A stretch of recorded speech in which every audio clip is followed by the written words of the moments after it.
Ciencia aquí, allá y en todas partes. ¿Sabes por qué? Porque la ciencia está en todos lados. La ciencia es eso que te pasa mientras estás ocupado haciendo otros planes, como diría, por supuesto, el gran científico John Lennon, sí, John Ono Lennon. Y pasa aunque no te des cuenta, ¿no? Pasa cuando te enfermas, pasa cuando te curás, pasa cuando vas al médico, cuando te tomas una sopita de pollo porque tu abuela te dice que tomas una sopita de pollo y te cuento, tienes razón, y otro día vamos a hablar de esto. La ciencia está ahí, y acá en Ciencia en Todos Lados, en este programa que tanto queremos en EVA TV, hablamos de esa ciencia que está y nos pasa desapercibida. Yo soy Diego Alfanumérico Golombek, sí, hoy me vine alfanumérico, como ves, ¿sí? Viene con algunas fórmulas y te acompaño semana a semana para hablar de ciencia en este canal. Te puedes afiliar a EVA TV, como te metes en evatv.com.ar y nos puedes seguir por todos lados, ¿sí? El @EVA en vivo lo vas a tener en YouTube, lo vas a tener en Facebook, lo vas a tener en Instagram, en Twitter, en TikTok, todas las anteriores son correctas, y los sospechosos de siempre. ¿Te acordás que hace poco, hace un par de programas, no me acuerdo, hace poquito, hablamos y nos quedamos un poco interruptus, hablamos de los virus, de las epidemias, de las pandemias, ¿sí? Hablamos con un gran experto del tema, con el doctor Mario Lozano, que es bioquímico, es virólogo, escribió estos libros que tenemos acá. Escribió, por ejemplo, Ahí viene la plaga, hace unos cuantos años, y fíjate lo que dice atrás, voy a leerte. ¿Por qué se fundó el cementerio de la Chacarita? ¿Desde cuándo les viene el mote de garcas a los ciudadanos enriquecidos? ¿Cómo, cuándo y dónde empezó el SIDA? ¿Cuáles fueron las armas más criminales que usaron los españoles en la conquista de América? ¿Te acordás que hablamos de la viruela y otras? ¿Es cierto que la gripe es una enfermedad mortal, quizá la más mortal de todas? ¿Qué enfermedad provocan los hantavirus? ¿Y en qué lugares uno corre más riesgo de contraerla? Hablamos de parte de esto, pero nos quedó un tema pendiente. Nos quedó lo que todos tenemos en nuestra memoria, ayer nomás, ¿sí? La pandemia de COVID-19, esa que causa el virus respiratorio SARS-CoV-2.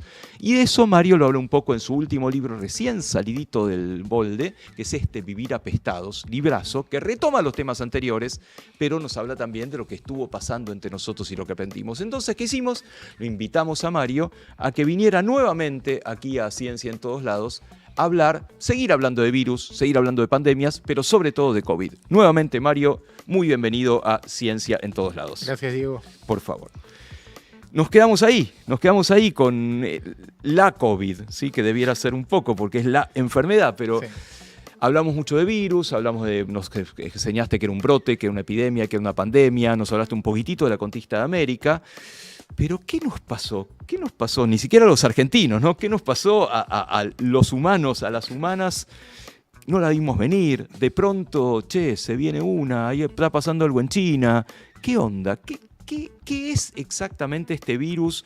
¿Por qué nos agarró medio de sorpresa? ¿Por qué causó tantas muertes? ¿Por qué en algunas cosas no fue bien? Tenemos todo un programa para hablar de COVID, que es un tema necesario para hablar, porque cuando se venga de nuevo COVID u otras, tenemos que estar más preparados.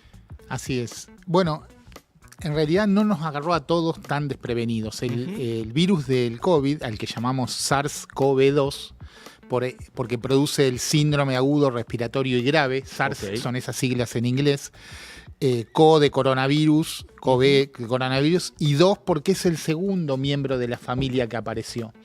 Justamente hay un SARS-CoV-1, o antes le llamábamos solamente SARS-CoV, claro, porque era el único que existía, claro, que produjo una gran epidemia en el 2002 en la zona de Medio Oriente, en China, Japón, Filipinas.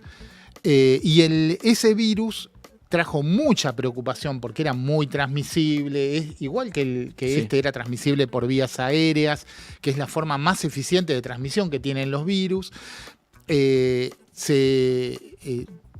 Quizás los más viejitos se acuerden de la primera vez que vieron en los canales de televisión personas, muchas de ellas orientales, con barbijos en los aeropuertos. Sí. A principios del siglo XXI. Bueno, ese virus después se contuvo solo. ¿Por qué? Porque no desarrolló una variante de gravedad, que se transmita más eficientemente que sus progenitores. Y eso fue en parte una casualidad y en parte también un producto del cuidado que tuvieron los países afectados sobre la distribución de la pandemia.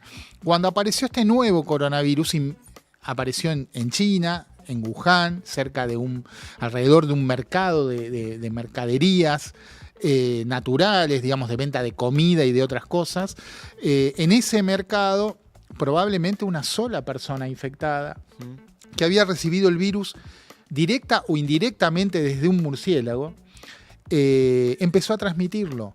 ¿Por qué digo directa o indirectamente? Puede ser que un murciélago se haya comido una sopa de murciélago, como dicen algunos risueñamente, o que un murciélago haya liberado el virus con sus excreciones o secreciones en una fruta, y esa fruta fue tocada o fue parte del alimento de esta persona, y eso sería una transmisión directa, o ese proceso ocurrió primero con otro animal, y ese otro animal, acá se sugiere que los pangolines, un pequeño mamífero asiático con una carne que es muy requerida y que está en peligro de extinción, fue el intermediario. El virus pasó primero por el pangolín y después, siendo el pangolín un alimento, a los humanos. En general, las afecciones que nos afectan a los humanos no ocurren directamente de especies animales con las que no tenemos tanta relación. Los mamíferos en sí, todos tenemos algún grado de relación, y en ese sentido con los murciélagos estamos relacionados, pero lejanamente. Nos afectan mucho más enfermedades que provienen de cerdos o de otro tipo de mamíferos más cercanos genéticamente a nosotros, porque esas ya aprendieron a usar elementos que compartimos con esos otros animales para aferrarse a nuestras células, transmitirse. O de simios, como el virus del SIDA. Los que más fácil le aprenden son los virus de simios, por supuesto.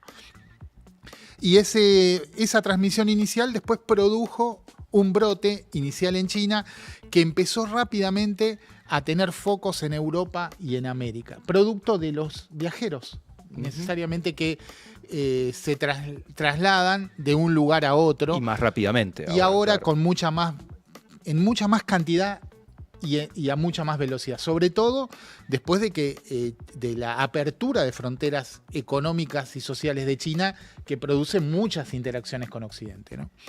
Y eso no fue visto por las autoridades sanitarias europeas o norteamericanas como un problema grave, y ahí empezaron los primeros brotes fuertes. En China, en cambio, tomaron nota de eso, controlaron lo más que pudieron la enfermedad localmente, y China terminó siendo, por otros mecanismos de control que utilizó, el país con menos afectado del mundo, que fue donde inició respecto a la COVID.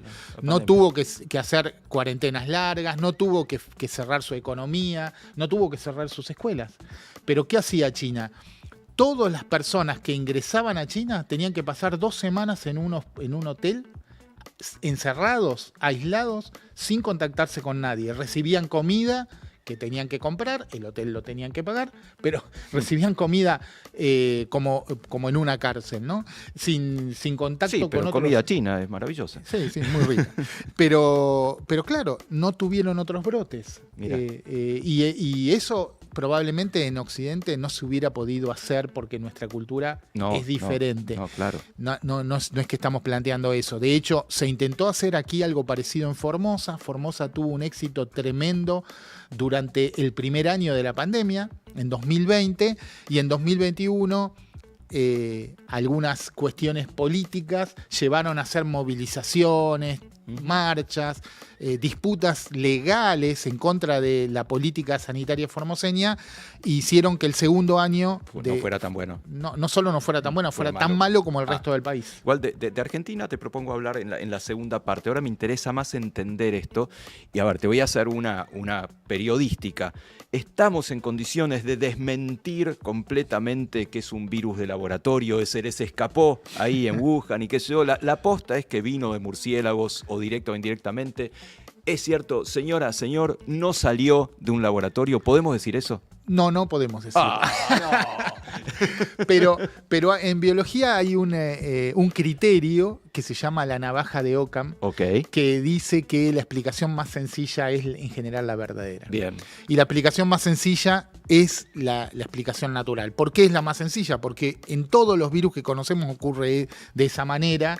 Y en este caso hay un camino directo. Encontramos virus de murciélagos que son muy parecidos al virus del SARS-CoV-2, al original, y al de la cepa de Wuhan. Y eso, en murciélagos que viven cerca del lugar, del mercado de Wuhan, ¿no? Y eso hace que haya un camino, una explicación directa para esa transmisión. Clarísimo. No necesitamos... Clarísimo. No me imagino un científico diciendo, voy a inventar un virus para murciélagos. No garpa mucho. Aparte ¿qué lograría haciéndolo? Claro. Porque lo primero que haces es afectar a tu propia población. Claro. ¿No? Hablando de contagio, hay algo que a mí me llama la atención por dos motivos, ¿sí? Uno, por lo que se fue aprendiendo, pero otro también por una cuestión de comunicación de la ciencia. Yo me acuerdo al principio de la pandemia, cuando ya estaba declarada la pandemia, había mucho miedo con el contacto, ¿no? Lavá la fruta con lavandina y lavate 3 veces las manos y ojo con los zapatos, sacate los zapatos. Y en algún momento, esa misma gente, vos, otras virólogas, inmunólogos, lo que fuera, dijeron, sí, seguí lavándote. Pero ahora aprendimos otra cosa, ¿eh? Sí. Ahora aprendimos que no es tanto por contacto. Me parece que la posta va más por transmisión aérea, ¿no? Por aerosoles. Entonces, primero contame un poco cómo es que eso se aprendió. Y segundo, eso está bueno porque vivimos la ciencia en tiempo real. Pero al mismo tiempo, un poco perdimos, ¿no? Pero pará.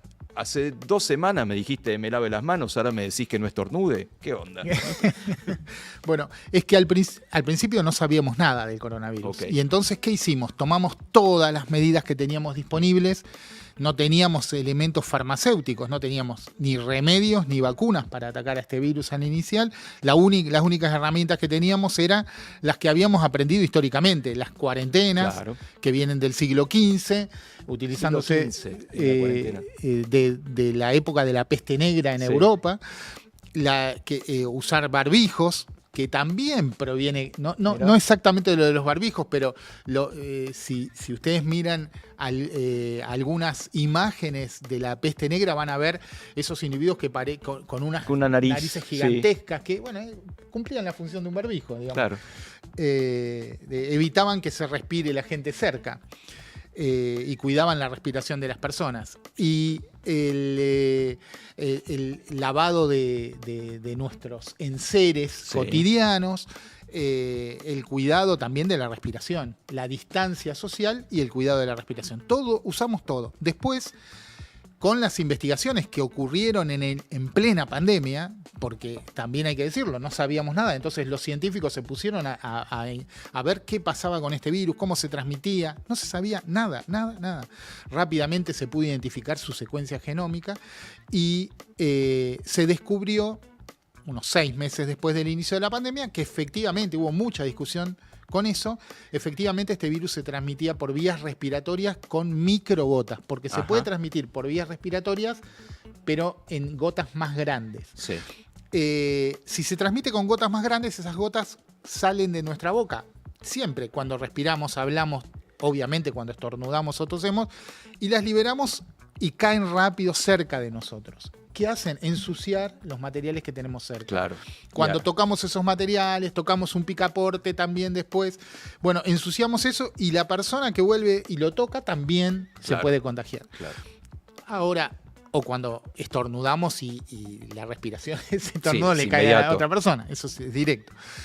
Pero hay otros virus que se transmiten en microgotas. Gotas que no vemos, son tan chiquititas que flotan, que son livianitas, flotan en el ambiente y se quedan flotando durante horas en el ambiente.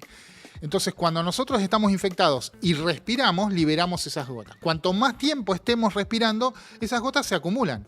Se acumulan y se acumulan y se acumulan.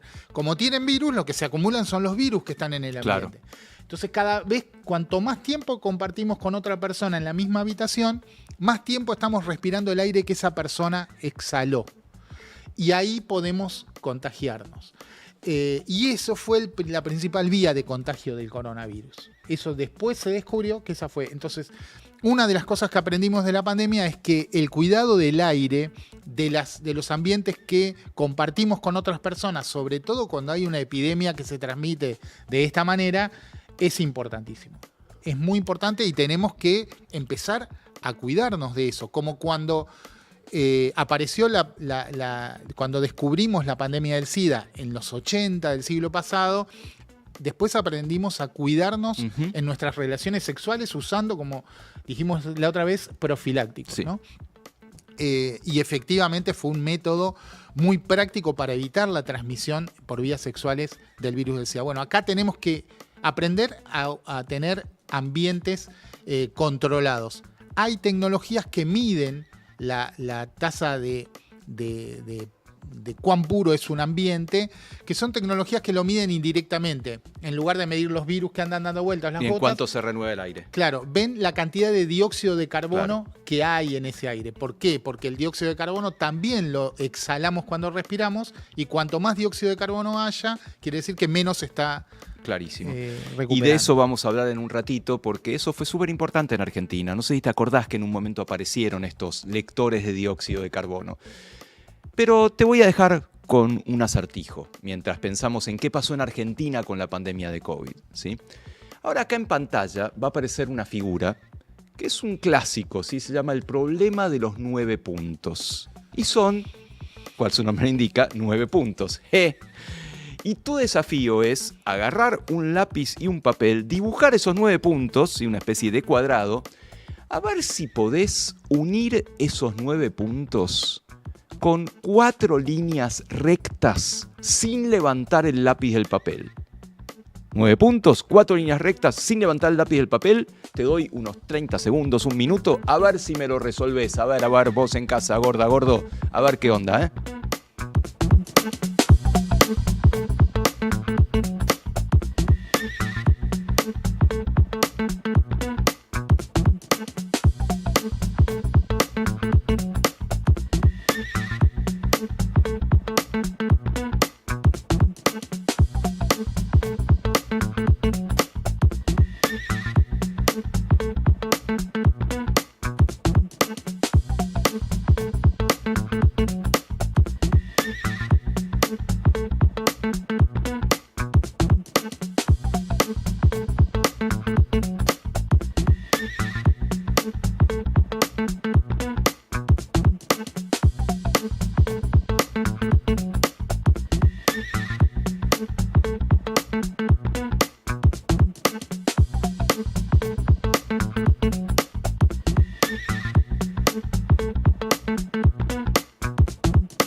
Sí, te volviste loco, te volviste loca, ya sé.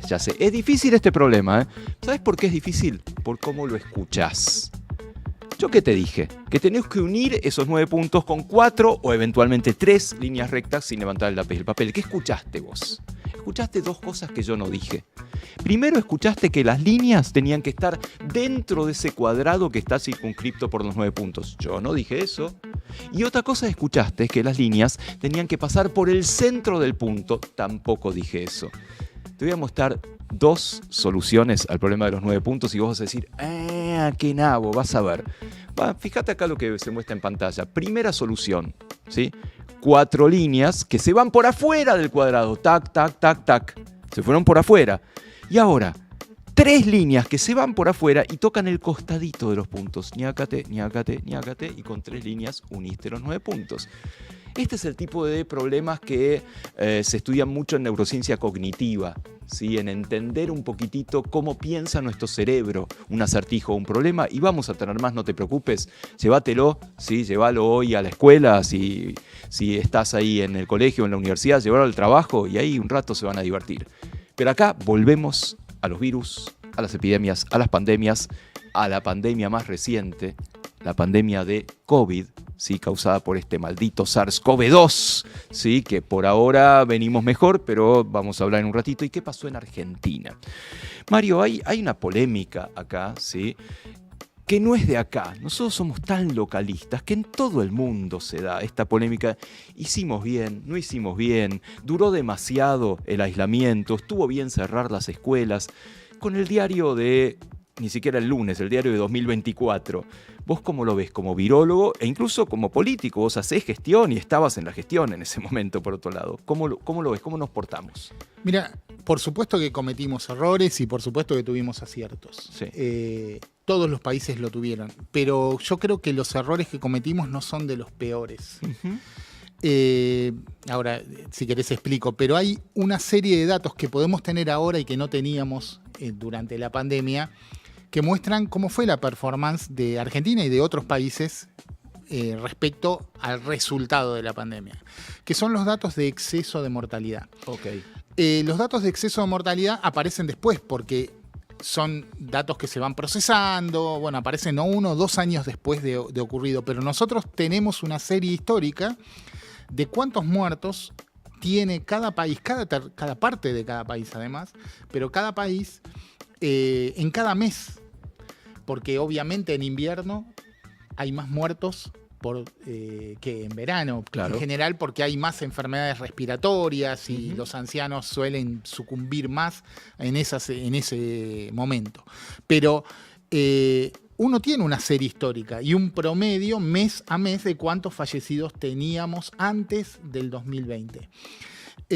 Y ahora podemos comparar eso con el promedio mes a mes que tuvimos en el 2020, en el 2021 y en el 22. Cuando eso sucede, vos podés asignar el exceso de muertes sobre el promedio histórico a la pandemia. Claro. Porque fue prácticamente el único elemento novedoso que apareció. ¿Cómo explicaríamos por qué hubo más muertes si no es por la pandemia? Y si eso es así, por ahí eso no es completamente así, porque probablemente el problema de la pandemia también trajo que otras enfermedades fueran menos atendidas y claro, hay gente que falleció de cáncer cuando no debería haber fallecido porque no fue atendida adecuadamente porque estaban los hospitales saturados. Pero sigue estando relacionado con la pandemia. Pero sigue estando relacionado con la pandemia, exactamente. Argentina siguió una estrategia que le permitió garantizar la atención de todos sus pacientes durante todo el tiempo de la duración de la pandemia.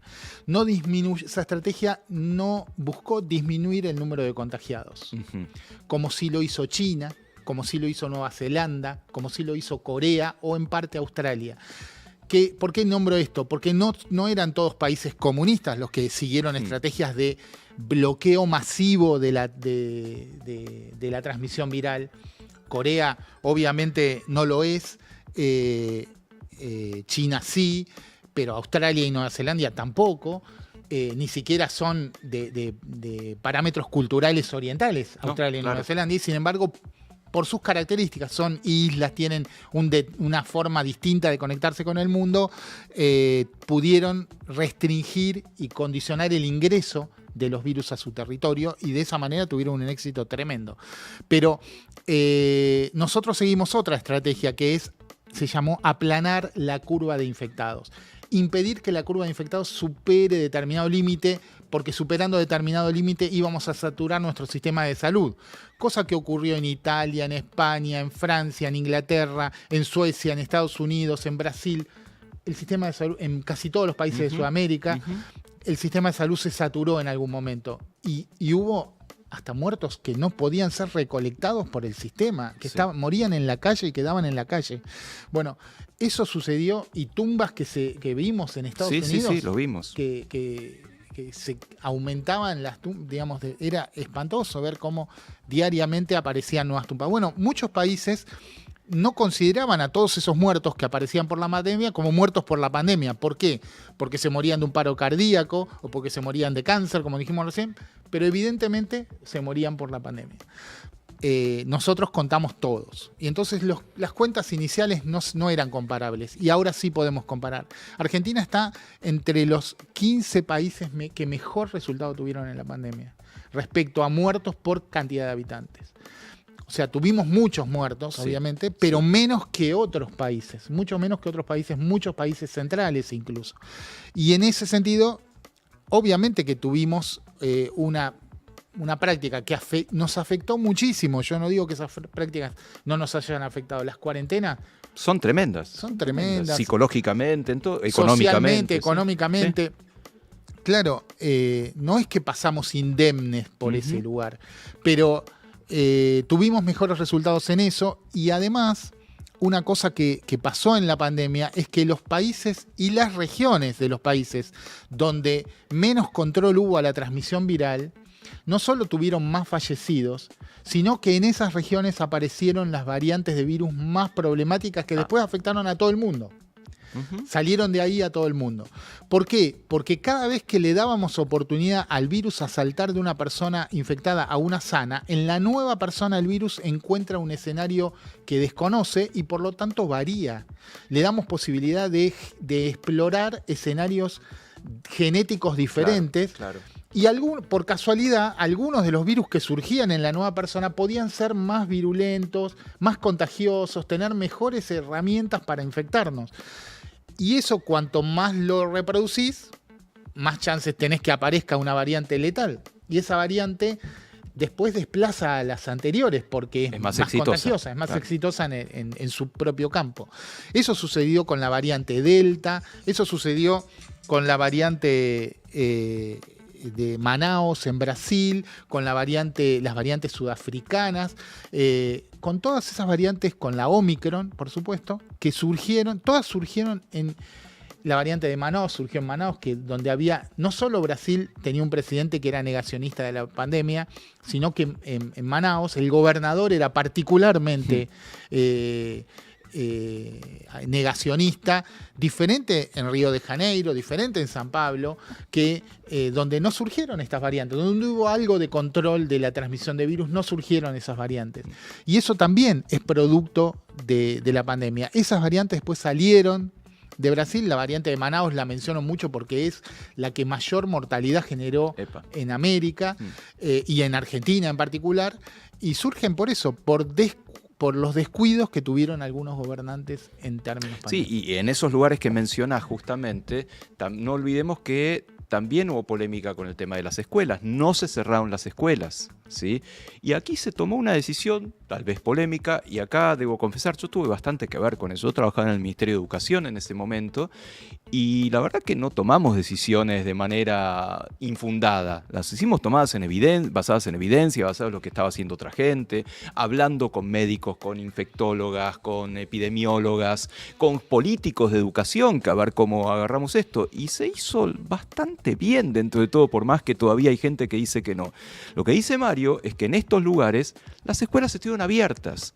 Y si bien acá nunca se cerraron las escuelas porque seguían funcionando a veces incluso como dadoras de internet, pero también cuando había que repartir comida o lo que fuera, acá hubo una limitación muy fuerte del tráfico de personas, de niños, niñas, que después iban a su casa. Y de alguna manera eso funcionó también, si lo vemos con el diario 2024, ¿no? Eso funcionó mucho, todos los países que hicieron eso. Es mentira que hubo países donde las escuelas estuvieron menos cerradas. Absolutamente. Casi todos los países cerraron escuelas en algún momento durante periodos similares a lo de que sucedió acá. Hay que desmitificar eso también, ¿no? No, Argentina no fue una rareza en el mundo.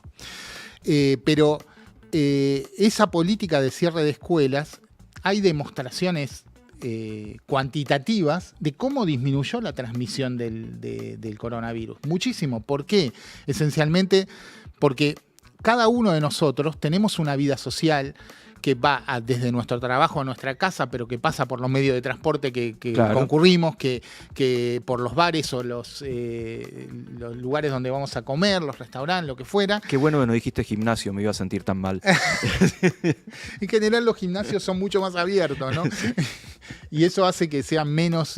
bueno, también en algún momento nosotros en la cuarentena le pedíamos a la gente que no saliera a los parques, y eso también, eso hay que reconocer, eso no estaba bien. O sea, claro, después se demostró que no era importante, claro, que ahí no había transmisión viral, porque claro, la gente no está cercana, el aire corre, y entonces, bueno, por eso digo, no todo hicimos bien. ¿Por qué? Porque desconocíamos. por desconocimiento. Pero eso lo hicieron todos los países del mundo, no De es acuerdo. algo particular de aquí. Y después, nuestros hijos además van a la escuela. Si nosotros consideramos nuestra familia, como se les consideró en algún momento, una burbuja en donde sus integrantes están obligatoriamente conectados, esa burbuja se rompe en el sentido de que cada adulto va a su trabajo, va a un medio de transporte y cada niño va a un establecimiento escolar. Claro. Y ahí en el establecimiento escolar se conectan muchísimas burbujas que vuelven a la casa y entonces hay conexión termina habiendo conexión de los ambientes de trabajo y de medios de transporte de todos los padres y madres y hermanos de los chicos que van a ese mismo grado y que comparten el grado. Y eso obviamente genera mayor transmisión. Y la última, Mario. A ver, Mario Lozano, por sí o por no, ¿se viene otra pandemia? Sí. Terminamos. Se viene otra pandemia y no hay con qué. Esa es la única pregunta de la que tenemos seguridad de responder. La respuesta es sí. Sí. Estemos preparados. Mario, muchísimas gracias. De nada. Vas a volver. No, en algún momento de Ciencia en Todos Lados vas a volver. Terminamos el episodio de hoy aquí en EVA TV, pero te esperamos la semana que viene o si nos ves en tu casa por otros medios, también míranos mucho y pasa la bola de que está muy bueno Ciencia en Todos Lados y que está muy bueno EVA TV. Chau.